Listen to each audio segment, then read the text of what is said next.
And when the baby comes through the birth canal's flora is determined by the gut flora. So the baby is born with a compromised gut flora. Can you see where it's all starting? No wonder Hippocrates said all disease begins in the gut. Let's say a baby is born by caesarean section. How much gut flora is that baby getting? None.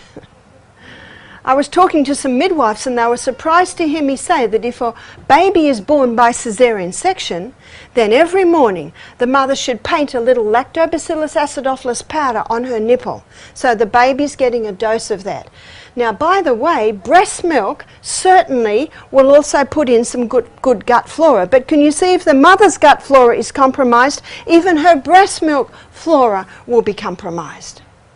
Now, on top of that, let's say the baby is not breastfed. Let's say the baby is given altered cow's milk, and many formulas are altered cow's milk.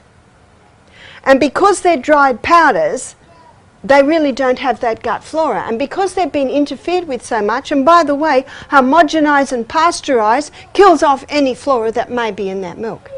Now, pasteurization is happening to kill off harmful pathogens in the milk. But if you ask the farmer, he will never give homogenized and pasteurized cow's milk to the baby calf because the baby calf will not live. And if the baby calf does live, the baby calf will not thrive.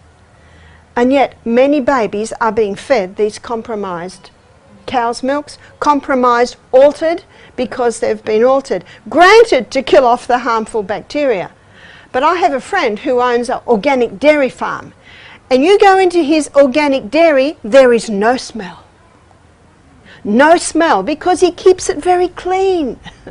If every dairy was clean, there would be no need for pasteurization. Can you see that?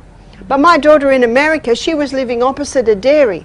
And if you went past that dairy, oh, the smell. It was filthy. And sometimes those things that go on the udder would fall on the ground in the manure, and the farmer would put it on the next udder. Now that milk has E. coli in it. That milk is a dangerous milk, and it is not fit for human consumption unless it is pasteurized. You see that? But the farm down the road is as neat as a pin. It is perfectly clean. But the truck picks up the E. coli milk and the lovely clean milk, and it all goes together. Can you see why pasteurization had to happen? Cow's milk's very good milk for cows. But you have a look at the size of a baby calf. It's far, far bigger than the size of a baby human.